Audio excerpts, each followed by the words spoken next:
महाराष्ट्राचा आवाज आपल्या हक्काचा। आपल्याला माहिती आहे की भारतीय स्वातंत्र्याचा 75वा वर्धापन दिन जो आहे आपण मागच्या वर्षीपासून साजरा केलेला आहे आणि त्या निमित्तानं यावर्षी सुद्धा हर घर तिरंगा अशा प्रकारचं शासनाकडून निर्देश प्राप्त झालेले आहे आणि त्या अंतर्गत आपल्या प्रत्येक घरावरती ध्वज फडकवेल अशा प्रकारचं नियोजन करण्याची सूचनाही प्राप्त झालेल्या आहे। त्या अनुषंगाने महानगरपालिकेच्या वतीनं विविध कार्यक्रम आयोजित करण्यात आलेले आहे। विशेषतः पर्यावरण हा कन्सेप्ट डोळ्यासमोर ठेवून काल आपला स्थापना दिवस होता, त्या अनुषंगाने सुद्धा आपण काही उपक्रम घेण्याचं निश्चित केलेलं आहे आणि त्याचाच एक भाग म्हणून आज हा सीड बॉलचा कार्यक्रम या ठिकाणी ठेवलेला आहे।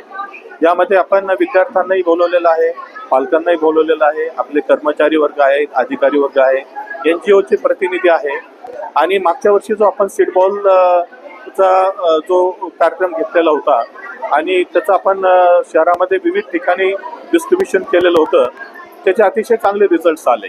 विशेषतः डम्पिंग ग्राउंडला जर आपण जाऊन बघितलं तर तो पूर्णपणे हिरव्या ग्रीनरीनं आच्छादित झालेला आहे।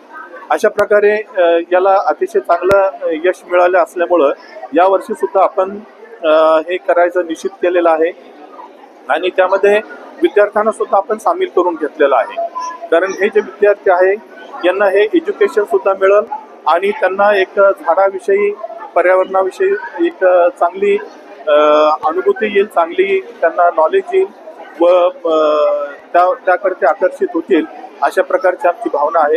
त्या अनुषंगाने हा पर्यावरण विषयक कन्सेप्ट आम्ही आज या ठिकाणी राबवत आहोत।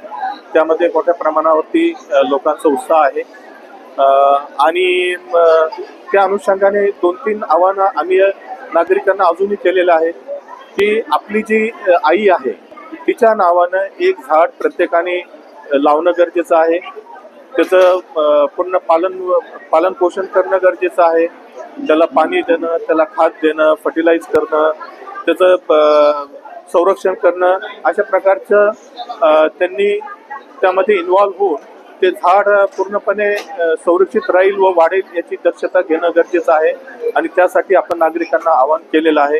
त्या अनुषंगाने आपले अधिकारी वर्ग, कर्मचारी वर्ग, आपले राजकीय जे व्यक्ती आहेत त्यांनी सुद्धा त्यामध्ये इन्व्हॉल्व झालेले आहे।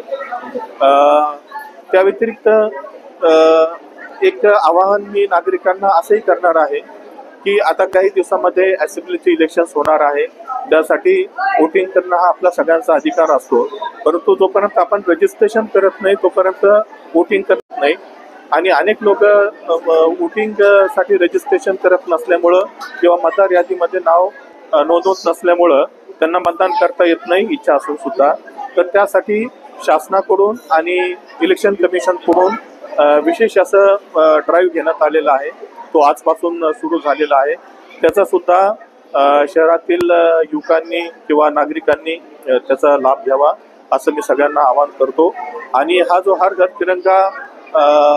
तिरंगा जसं मागच्या वर्षी आपण प्रत्येक बिल्डिंगवरती, प्रत्येक घरावरती, झोपडपट्टीमध्ये सगळीकडे आपण ध्वज फडकवला होता, तर तोच किस्सा यावर्षी सुद्धा गिरवणं गरजेचं आहे।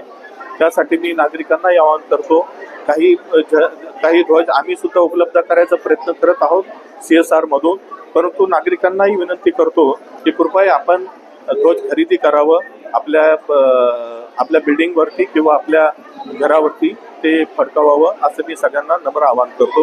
धन्यवाद। तुमच्या परिसरातील काही घडामोडी किंवा समस्या असतील तर आमच्या वृत्तवाहिनीला संपर्क करा आणि तसेच सतत अपडेट राहण्यासाठी आमच्या वृत्तवाहिनीला सबस्क्राईब करा आणि बेल आयकॉन दाबायला विसरू नका।